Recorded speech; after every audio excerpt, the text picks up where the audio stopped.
Hello. Thank you for tuning in. Of the millions of channels you could have picked, somehow you ended up here. I think you're in the right place. I believe that you are here for a reason. Today I'm going to tell you about a new school. The Trickster Academy is a community, a curriculum, and a pyramid scheme. The Academy trains activists to be tricksters, following an ancient, universal lineage devoted to overturning power through mischief. The inspiration for the Trickster Academy came from the recent discovery of a furtive secret society that lurked for centuries underground in troglodytic obscurity.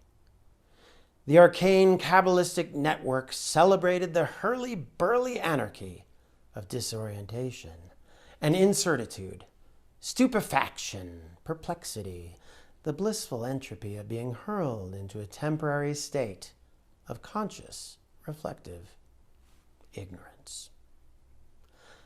I'm talking about confusion, and the secret group that I'm referring to, that we recently discovered, is none other than the Confusionists. Who are the Confusionists? And why did they decide to emerge from their secret bunker? I will tell you that in just a few minutes, but first, you must know that they are a club. Throughout history, there have been millions of clubs in thousands of different cultures in an infinite number of moments. Take, for example, the 1920s, Bhopal, India. At the time, the country's independence movement was gaining steam.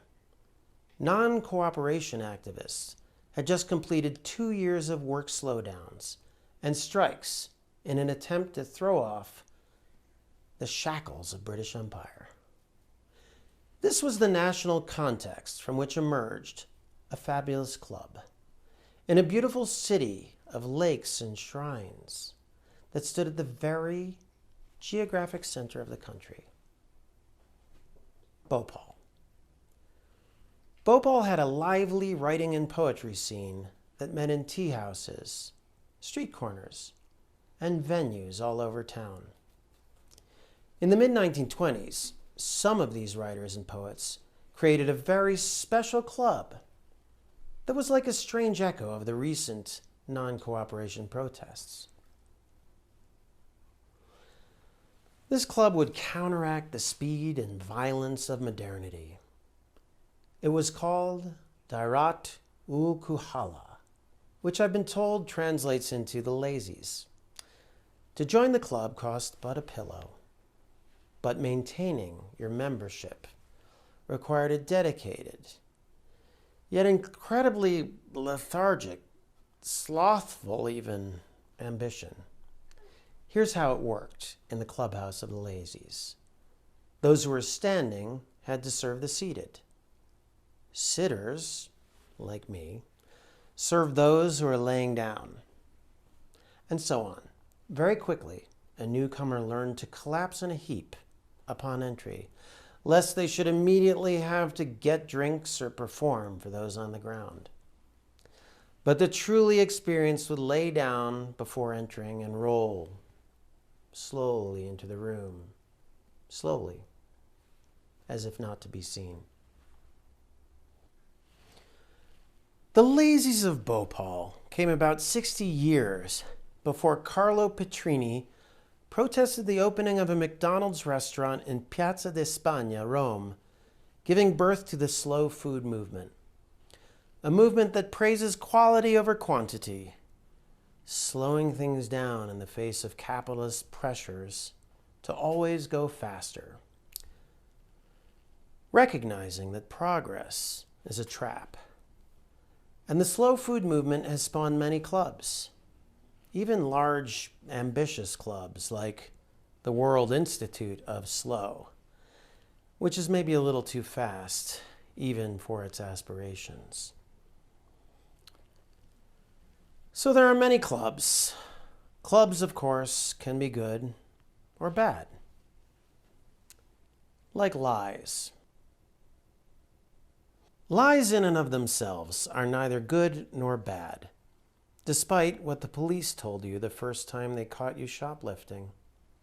You remember, you were a 7-year-old child at a gas station and a gift store in the rural town out there in the middle of Pennsylvania. Your parents were pumping gas into the Ford station wagon, and you had wandered in to browse the shelves, which had a strange blend of curios and cigarette lighters. They had gemstones and other trinkets, but the thing that caught your eye was a fuzzy little stuffed animal made of rabbit fur. You touched it.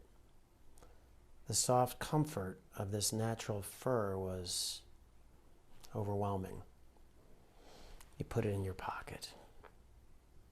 The bearded clerk over there decided to teach you a lesson and got the policeman who was sitting in the attached diner sipping coffee.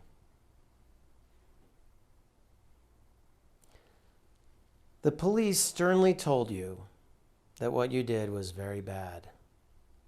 And when you lied and you told them you didn't steal it, he told you that to lie was a sin.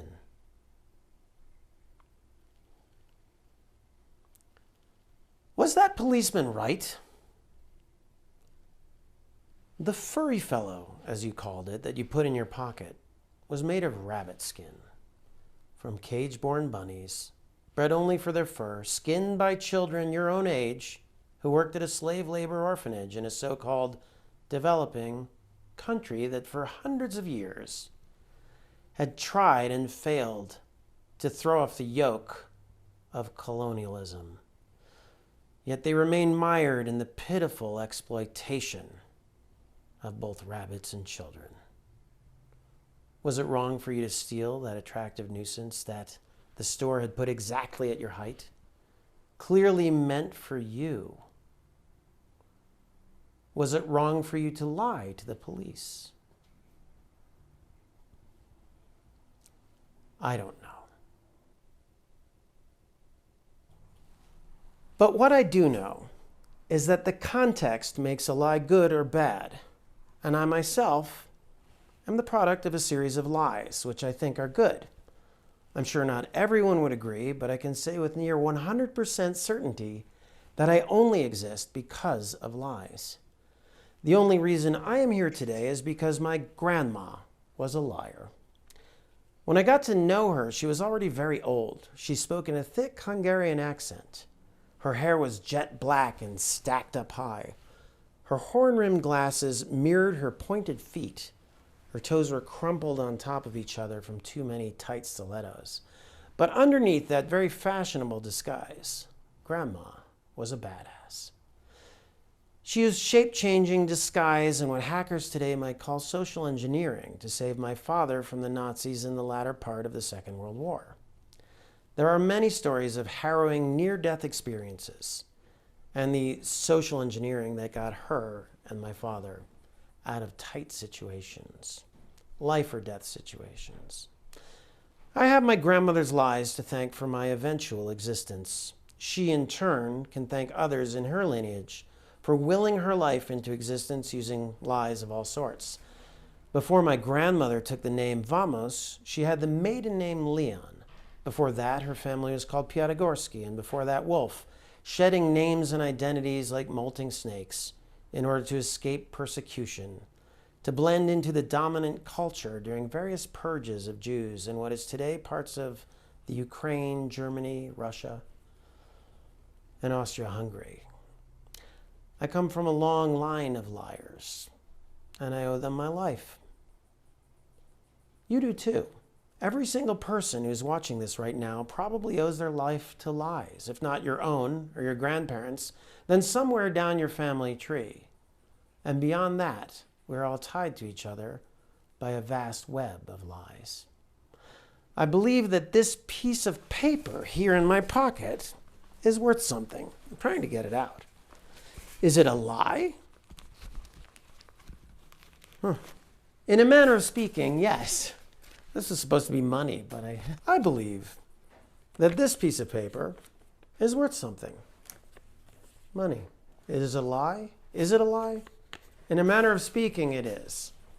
But its value is only predicated on belief, on the fact that we believe that it has value. We agree that it has value. In other words, it's a lie that we share, a story we share.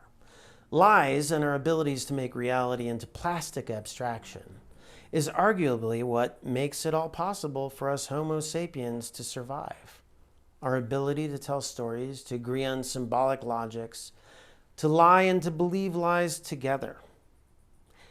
And the oldest stories we humans tell are often about lies, more specifically about tricksters, those characters in the stories that trade in the area of untruths. This is the way that men can walk among gods, at least in the myths.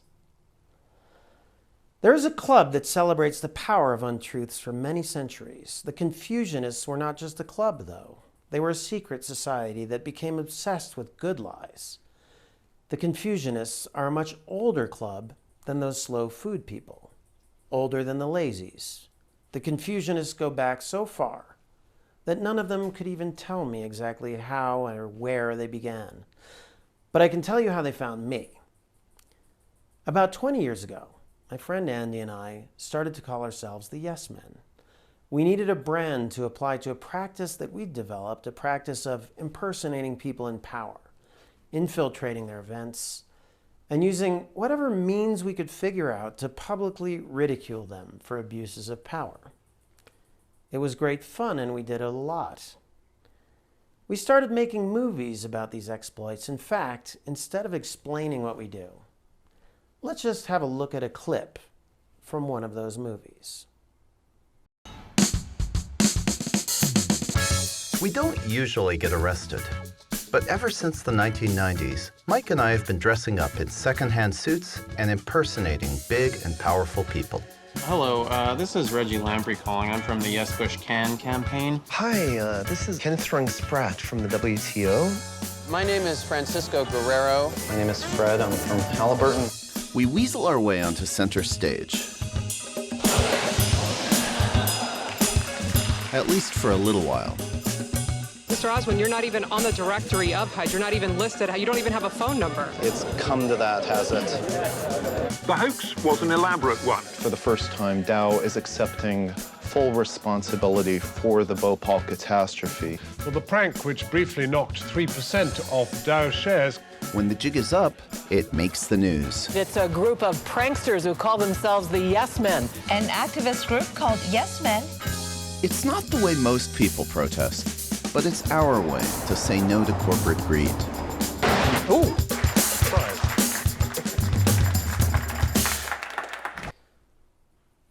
You see, we ourselves operate as tricksters, trying to exact accountability through mischief. So we have, over the course of many years, established a kind of minor celebrity in some circles. That has led to invitations to do some things. One such invitation came from the New Mexico Environmental Law Center. They were having a fundraiser, and they asked us to speak. They do great work, so we said yes. The venue was the lovely Lenzik Theater, first built as a movie house and vaudeville stage in 1931, with a Spanish Moorish theme. Santa Fe, where the Lenzik is a picturesque high desert town.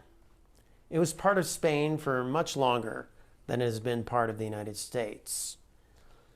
Indigenous people have occupied the area for thousands of years, of course, dispute both the Spanish and U.S. claims. All of it is reflected in the culture and architecture.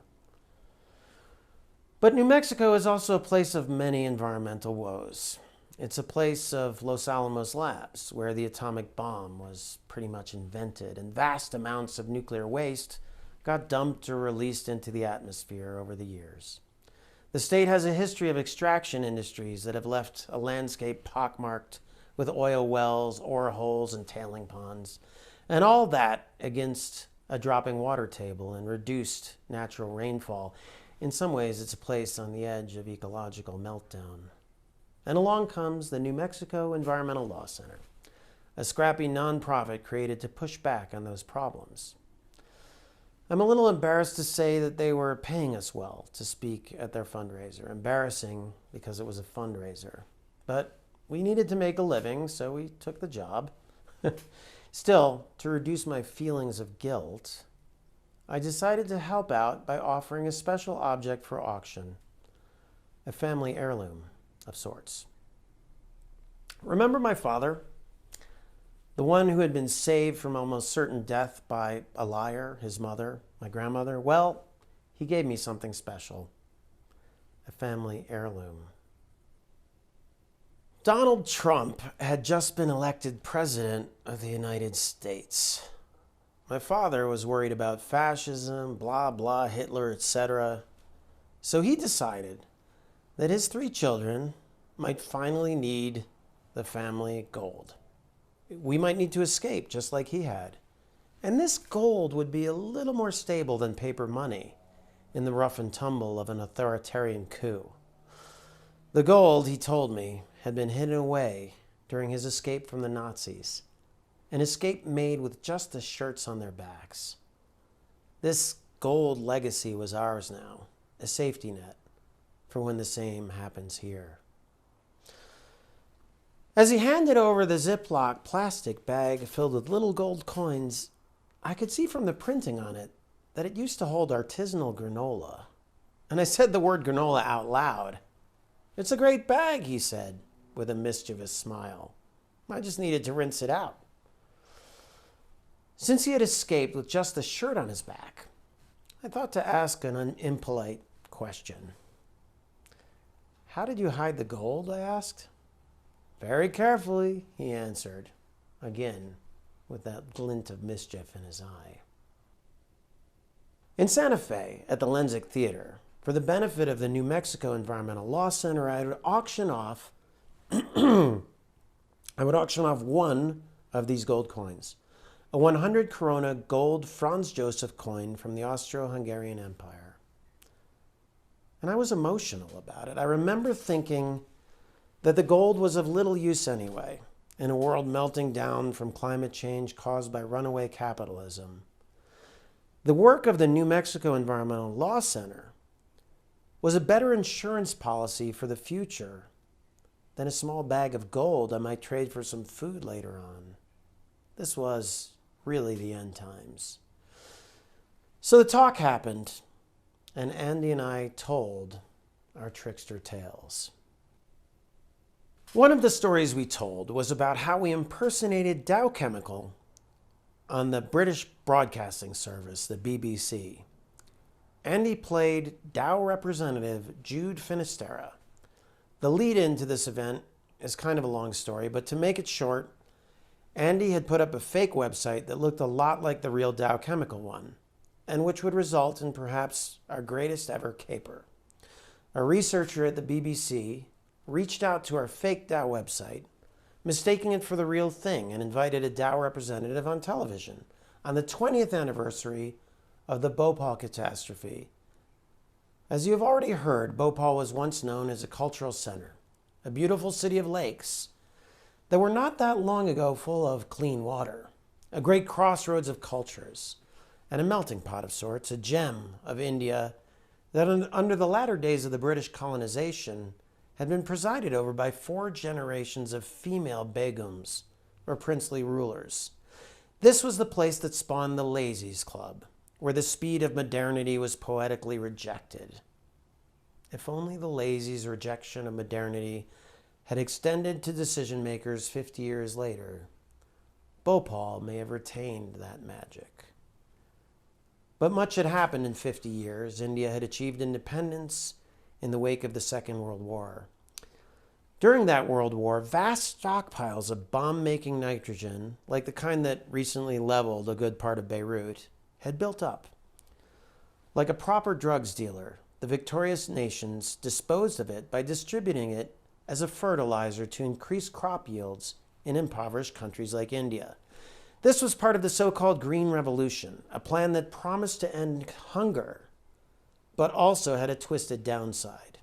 It introduced crop monoculture and locked poor countries like India into a cycle of dependency that required ever more vigorous industrialist industrial intervention to keep the lands fertile and avoid pestilence. For the first time in its thousand-year-old civilization, thousands of years old civilization, India would rely on industrial pesticides. That's how in 1980, the American company Union Carbide opened a new plant in Bhopal. 4 years later, the plant sprung a leak, spewing 40 tons of methyl isocyanate gas, killing thousands and leaving hundreds of thousands with lifelong illness. That is how in one night, Bhopal was reframed. The sophisticated cultural crossroads now demoted to the world's worst industrial accident. That is why, on the 20th anniversary of the disaster in 2004, it was so special to be mistaken for Dow Chemical, which had purchased Union Carbide, and to go on the BBC on live television and make an announcement on their behalf. Well, joining us live from Paris now is Jude Finisterra. He's a spokesman for Dow Chemicals, which took over Union Carbide. Good morning to you. A day of commemoration in Bhopal. Do you now accept responsibility for what happened? Steve, yes. Today is a great day for all of us at Dow, and I think for millions of people around the world as well. It's 20 years since the disaster, and today I'm very, very happy to announce that for the first time, Dow is accepting full responsibility for the Bhopal catastrophe. We have a $12 billion plan to finally, at long last, fully compensate the victims, including the 120,000 who may need medical care for their entire lives, and to fully and swiftly remediate the Bhopal plant site. Now, when we acquired Union Carbide 3 years ago, we knew what we were getting, and it's worth $12 billion. $12 billion. We have resolved to liquidate Union Carbide, this nightmare for the world and this headache for Dow, and use the $12 billion to provide more than $500 per victim, which is all that they've seen, a maximum of just about $500 per victim. It is not plenty good for an Indian, as one of our spokespersons unfortunately said a couple of years ago. In fact, it pays for 1 year of medical care. We will adequately compensate the victims. Furthermore, we will perform a full and complete remediation of the Bhopal site, which, as you mentioned, has not been cleaned up. When Union Carbide abandoned the site 20 years ago, or 16 years ago, they left tons of toxic waste, which the site continues to be used as a playground by children. Water continues to be drunk from the groundwater underneath. It's a mess, Steve. And it's a mess, certainly. Jude, that's good news that you have finally accepted responsibility. Some people would say too late. It's 3 years, yes. Almost 4 years on. How soon is your money going to make a difference to the people in Bhopal? Well, as soon as we can get it to them, Steve. We've begun the process of liquidating Union Carbide. This is, as you mentioned, late, but it's the only thing we can do. When we acquired Union Carbide, we did settle their liabilities in the United States immediately. And we are now, 3 years later, prepared to do the same in India. We should have done it 3 years ago. We are doing it now. I would say that it's better late than never. And I would also like to say that this is no small matter, Steve. This is the first time in history that a publicly owned company of anything near the size of Dow has performed an action which is significantly against its bottom line simply because it's the right thing to do. And our shareholders may take a bit of a hit, Steve, but I think that if they're anything like me, they will be ecstatic to be part of such a historic occasion of doing right by those that we've wronged. And does this mean you will also cooperate in any future legal actions in India or the USA? Absolutely, Steve. One of our non-financial commitments is to press the United States government to finally extradite Warren Anderson, who fled India after being arrested in 1984. He posted $2,000 bail on multiple homicide charges and fled India promptly. We are going to press the United States government to extradite Mr. Anderson, who's living in Long Island, to India to finally face the charges. And I believe they may be lenient. We're also going to engage in unprecedented transparency. We're going to release, finally, the full composition of the chemicals and the studies that were performed by Union Carbide shortly after the catastrophe. This information has never been released, Steve, and it's time for it to be released in case any of that information can be of use to medical professionals. And finally, we're going to fund research. Any interested researcher can contact Dow's Ethics and Compliance Office.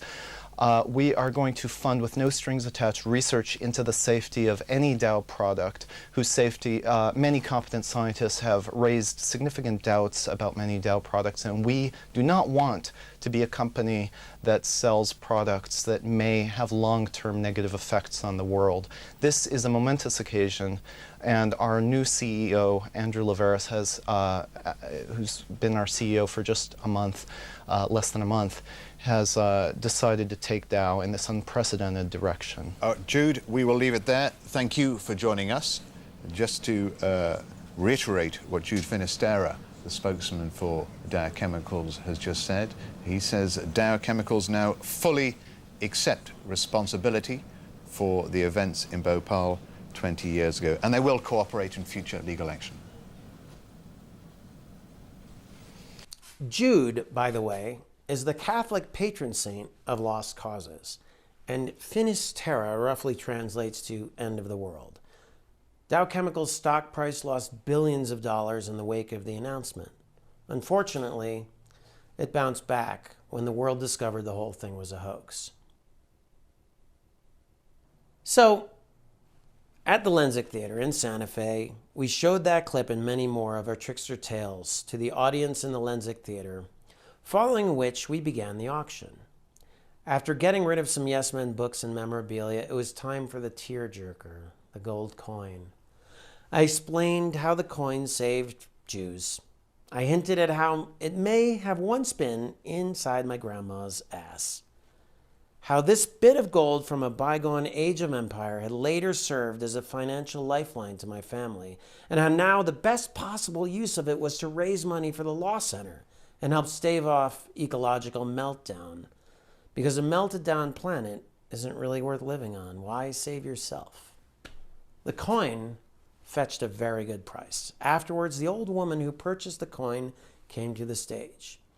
She was elegantly dressed and walked with a limp, and she said her name was Gilda. She held the coin in the little plastic bag that it was auctioned in, and she thrust it at me. "Take it," she said. "You need to keep this." That made me feel like a proper grifter. Of course she would give me back my family heirloom. I realized I could Giufa the coin. Giufa is the name of a trickster character of Southern Europe, who's a version of Nasruddin, the holy man of Turkey. My father used to tell me Giufa stories that he grew up with in Hungary, and one of the ones I remembered went a little like this. Giufa was hungry, so he stopped at a rich man's farm. He said, "I'll work all day for just an egg and bread." The rich man could not resist such a great deal. Giufa worked hard all day. At the end of the day, he received his egg and bread.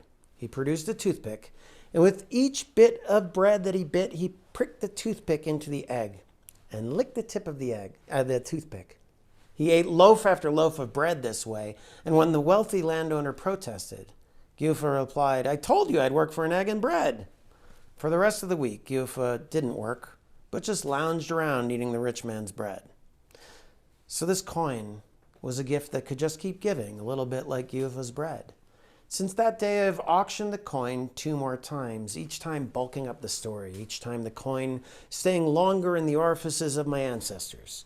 And each time the coin has come back to me, a financial, emotional boomerang, and the perfect fundraising tool. The coin itself is just a little bit of gold. Gold in itself has uses, but you certainly can't eat or drink it. In that way, the value of gold is partially a lie, at least, one that we agree upon as humans to make it real. But the story and context make it more. And indeed, the old woman who called herself Gilda, who bought my gold coin that day in Santa Fe, had more to offer. When she returned the coin, she also said she wanted us to meet someone. Intrigued, we agreed to meet her the next day for a drive into the country. We drove south from Santa Fe about 3 hours to the town of Truth or Consequences, New Mexico. Truth or Consequences, or TRC as it's called, is a town along the Rio Grande first established in the late 1800s to use the healing waters of its hot springs. In fact, at that time, in the late 1800s, they named the town Hot Springs, a name it kept for 50 years, until the town entered a strange contest. In March 1950, Ralph Edwards, the host of the popular NBC radio quiz show Truth or Consequences, announced that he would air the program on its 10th anniversary from the first town that renamed itself after the show. Hot Springs officially changed its name on March 31st, 1950, and the program was broadcast from there the following evening. We hurtled across the desert towards the town named after a game show. A game show based on the idea that it's fun to watch people do embarrassing and strange things. I don't disagree. We arrived at the home of Agnes.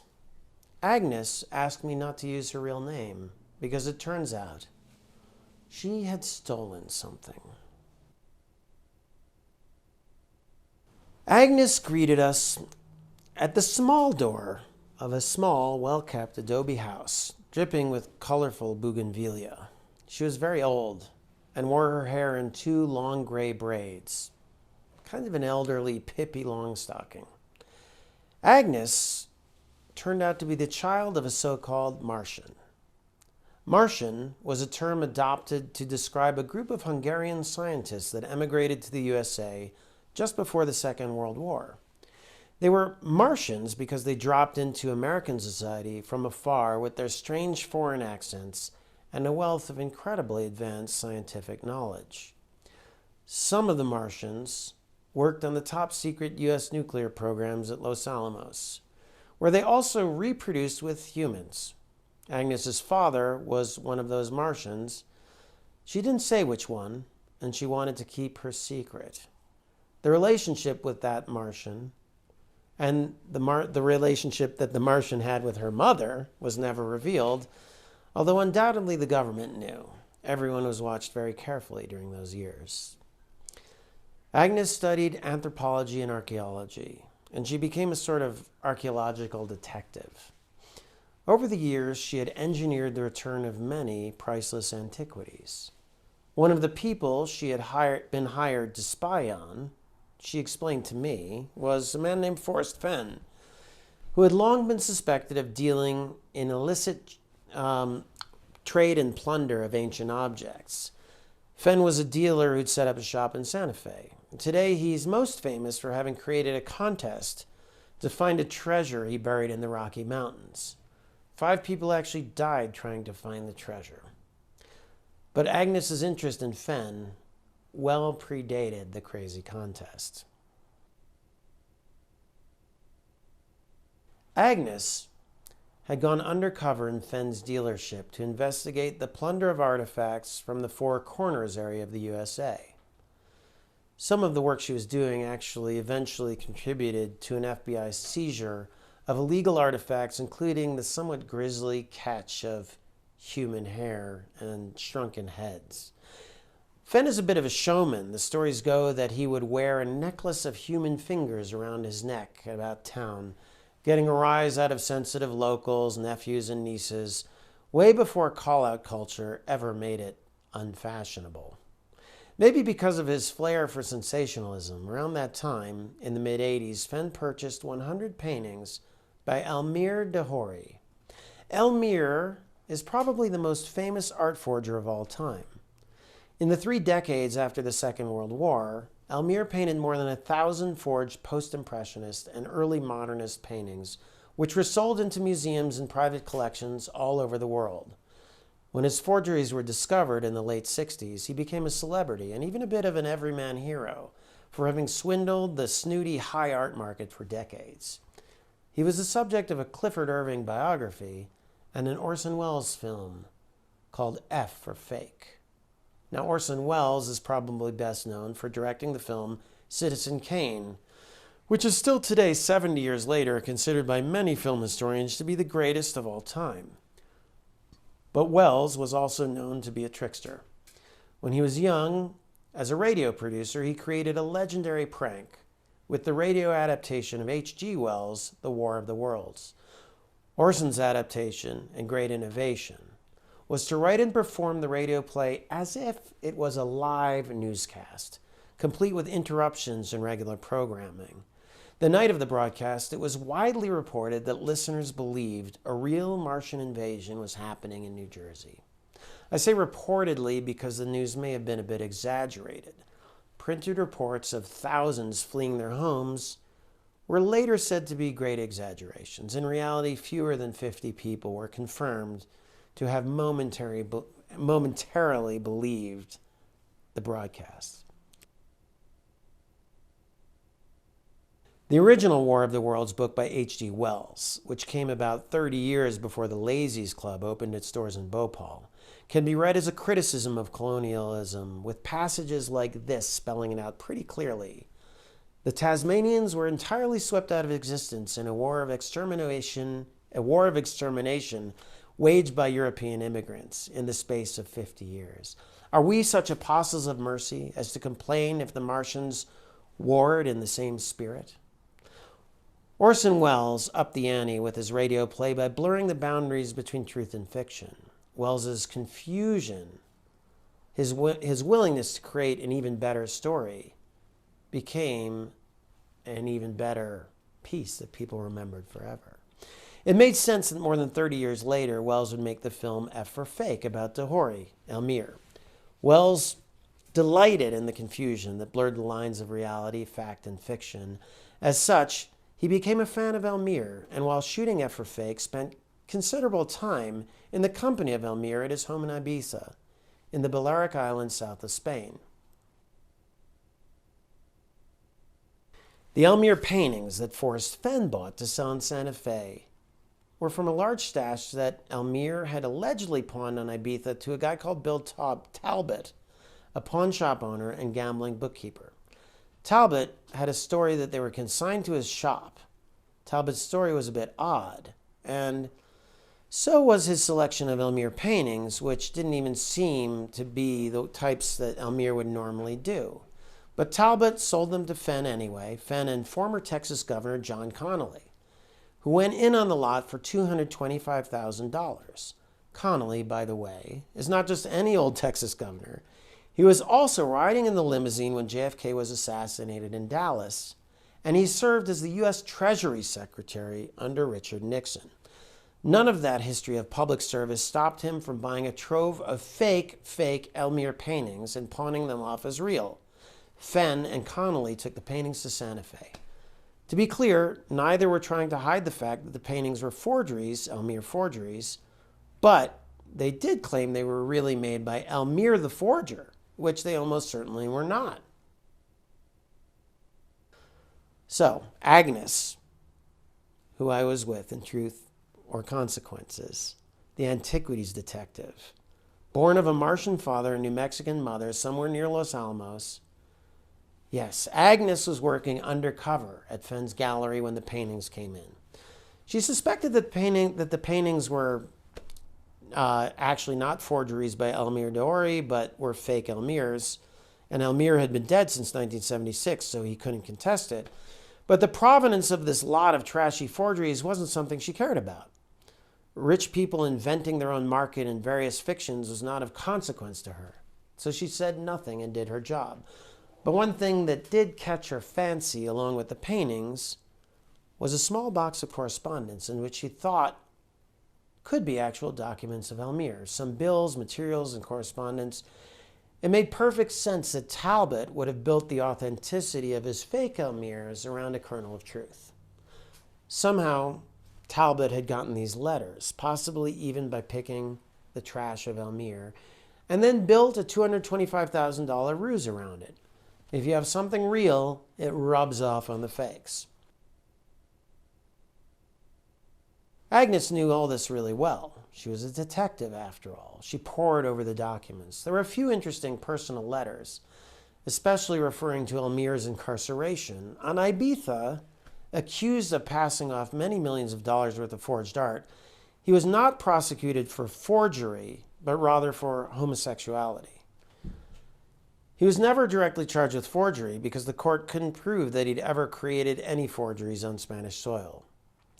He was released in October 1968 and actually had to spend 1 year in the Iberian Peninsula and then went back to Ibiza.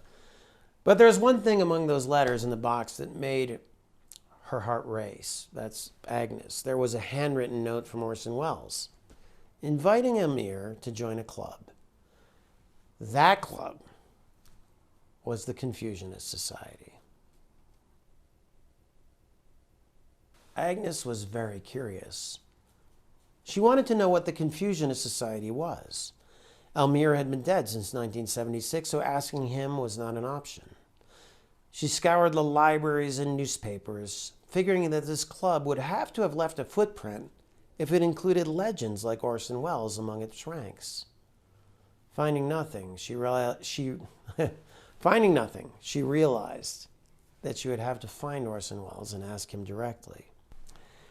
At this point, Welles lived a double life. He had a girlfriend, Oya Kodar, who lived in Hollywood, and then he had a wife, Paula Mori, who lived in Las Vegas and didn't know about the relationship with Kodar. But in 1984, Mori found out about the 15-year-long relationship and kicked Welles out.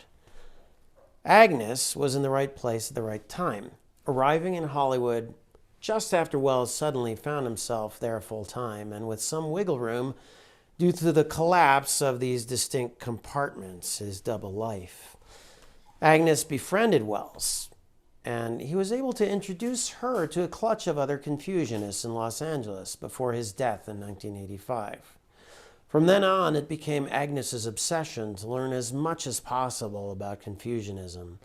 One by one, she found aging members of the society, and she became their historian. Agnes studied Confusionism and advised in the preservation of an ancient text that had been updated over the years and reprinted several times. This Confusionist Bible is confusingly called the Confusorium. I say confusingly because Orium would tend to indicate a place, but in this case the place is abstract. It's anywhere and everywhere. The Confusorium makes clear that Confusionism finds its roots in the trickster archetypes of all cultures. Confusionists carry on the lineage of tricksters by sowing momentary confusion that has transformative powers. Here are a few statements made in the Confusorium with a brief analysis from me. Confusion is a valuable state. I read this to mean exactly what it says. It's useful. It opens one up. Confusion is kind. This seems counterintuitive because so many people react with anger to being confused. But confusion is certainly kinder than certainty. It's hard to imagine, for example, confused people carrying out genocide. Nazis are the result of maniacal certainty, not confusion, despite the fact that you might hear someone call them confused. Confusion restores innocence. When you are confused, you're no longer certain. Thus, you become pliable and open again. You're not guilty of carrying your assumptions with you.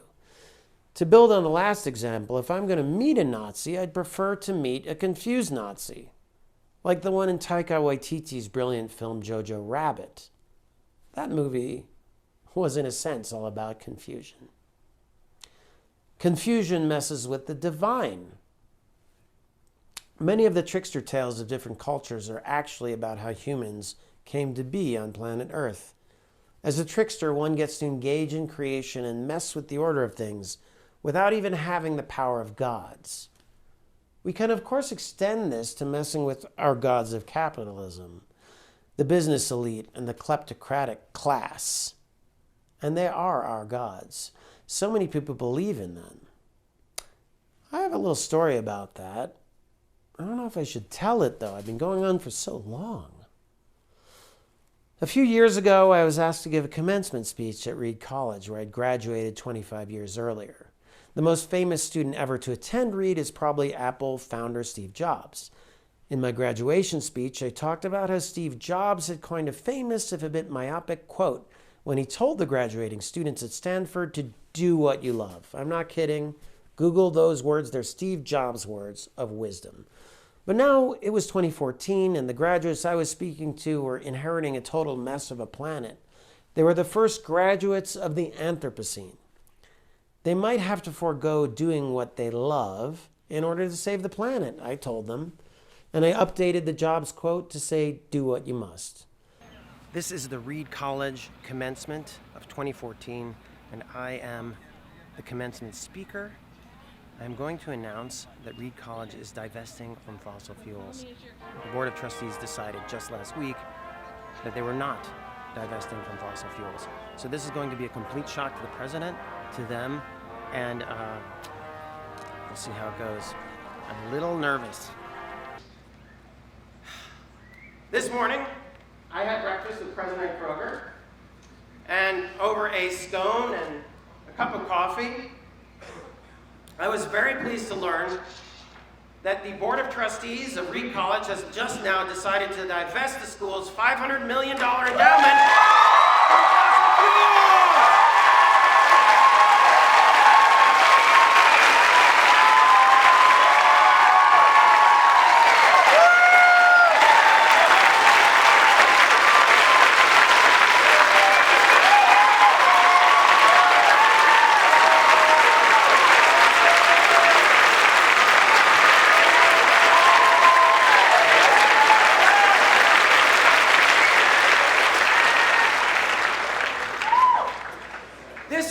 Fantastic news. I'm also excited that the tuition-paying parents will no doubt be very pleased that your investment in your child's education is not in fact ruining the chance that their grandchildren will have a livable future on Earth.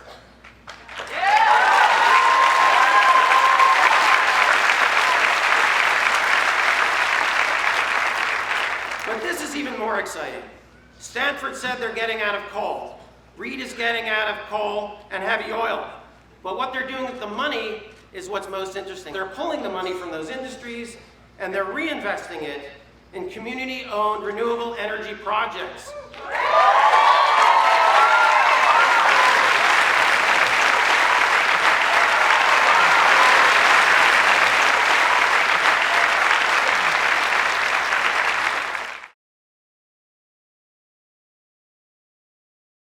Unbeknownst to the Board of Trustees and President of the university sitting behind me, I then announced that the school was divesting from fossil fuels, which they most certainly were not. There was a roar of approval, and the caps from the graduates flew in the air while the important men fidgeted behind me. Afterwards, I expected parents to be angry, and they were.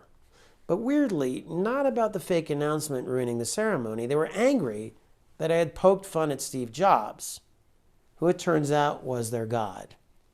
Reed College, still to this day, has not divested their endowment from fossil fuels. Confusion turns a passive observer into an active participant.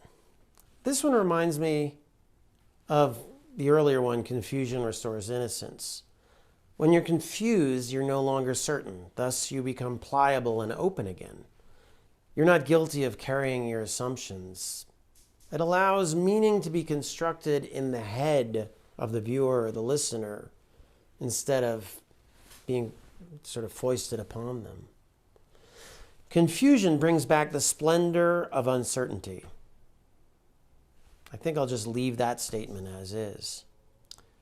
Confusion disrupts the fake we've accepted as real and pierces our fake realities. This reminds me of how the strength of Homo sapiens is our ability to collectively will things into existence by simply having enough people agree on them. For that example, money, we agree it's real, so it is. But when, for example, the band KLF burns £1 million British pounds, it meant that everyone questioned the value of the money in the first place. Confusion operates on a cycle of destruction, creation that underpins the order of the entire universe. I'm not sure I'm ready to tackle that one. There are things in the Confusorium that I still need to study a little more before I really get my head around them. The Confusionists honored the power of confusion, but they were also very wary of how confusion could be used for nefarious purposes. Indeed, cultural traditions honor not just good tricksters, but also bad ones. Trickery has power, and the transformative power of the trickery must be handled carefully. Here are some other statements paraphrased from the Confusorium in the section about inducting new members. Confusion is a great responsibility. Confusionists never serve power. In other words, you can't be a member of the society or an adherent to the doctrine of Confusionism unless you are not using the power of confusion to serve power. Only confused from below. This basically says the same thing as the above. For example, I think Orson Welles is right to use or to see Elmire as a Confusionist and invite him into the society. When he started forging art, Elmire was a destitute Hungarian Holocaust survivor. He targeted rich power players in the art market. He was punching upwards, and that's what made him a folk hero when he was discovered. Compare that to Forrest Fenn and John Connolly, the former Texas governor and U.S. Treasury Secretary, who bought the fakes of Elmire later. The art dealer and the treasurer were already rich men, and they capitalized on Elmire's fame to serve themselves and serve existing vectors of power. Fenn was punching down, just as he did with his extraction and sale of antiquities. Never confuse to deceive. Confusionists only serve facts. Only confuse to reveal. All three of these principles from the Confusorium really resonate with my own work as the Yes Men. Our actions, like Orson Welles' War of the Worlds, for a moment may make people believe a fiction, but that doesn't mean that we make fake news. We always reveal our deception as soon as possible, resulting in more information. More is illuminated, less is obscured. So, for example, when Andy was on the BBC as Dow Chemical and announced they were going to clean up the mess in Bhopal, news of the hoax was covered in hundreds of newspapers and magazines and TV channels all over the world. Many people learned that the mess in Bhopal was never cleaned up, and that Dow was responsible, and that people were still fighting for their rights to restitution. Some people even learned for the very first time about the largest industrial accident in history. Only confuse in the service of the dispossessed. Confusion from above is not confusion, it's tyranny. Confusion from above is dark Confusionism and must be fought at all costs. I'm going to stop quoting from the Confusorium on this last line. Confusion from above is tyranny. And that certainly seems true when you combine power with confusion. It does look unjust. Gods do not need to confuse. That was the job of the demigods, or man, or one or another less powerful creature that needed to upset the balance of power that was keeping them down. But confusion is powerful, and when it's used by those in power, the abuse is dramatic. It was the increased use of confusion as a tool of power that brought the Confusionists out from underground. As the 20th century passed into the 21st, the normally ribald meetings of the Confusionist Society became a little bit depressing. The Confusionist membership were horrified by the ever-increasing use of confusion by those in positions of power. There was no single person to blame, but they did watch with interest as Vladislav Surkov in Putin's Russia rose to power as a sort of Voldemort of dark Confusionism. Surkov started innocently enough. Just as Voldemort was at one time just another student at Hogwarts, Surkov was a theater student at the Moscow Institute of Culture until he was expelled, in Surkov's case for fighting.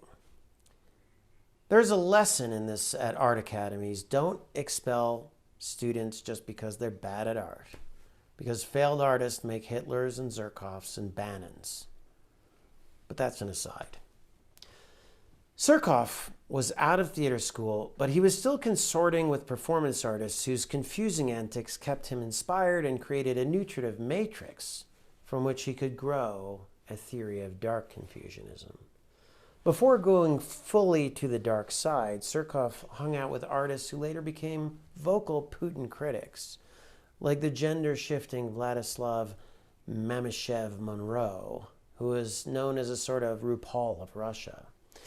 But with Putin, Surkov was handed incredible power to manipulate the public through the media, orchestrating messaging like a theater piece. With his help, Putin developed an incredible mutability, becoming impossible to pin down, and in so doing, fracturing and scattering the focus of the opposition. Surkov is said to have had the power to instruct the TV channels who to defend and who to attack on a weekly basis, and that in the public you never knew which it would be. He turned the politics of the entire country into a kind of reality television show with him as the showrunner. Surkov becomes the full ascension of the PR guy in public office, an unscrupulous P.T. Barnum running an entire country. And he was ready to point the fire hose of falsehood at anything. He was, as it was thought, the apex of dark Confusionism. Peter Pomonsarev, the author of This Is Not Propaganda, Adventures in the War Against Reality, says it very poetically. The brilliance of this new type of authoritarianism is that instead of simply oppressing opposition, as it had been the case with 20th century strains, it climbs inside all the ideologies and movements, exploding and rendering them absurd. In the Obama years, the United States lagged behind Russia in this surge of dark Confusionism. But then came Steve Bannon, America's Surkov. Bannon has remade himself several times in life. He went to school for architecture and planning before he joined the investment banking world at Goldman Sachs. Then he managed the failing biosphere too before he dove headfirst into right-wing propaganda with a litany of unwatchable films.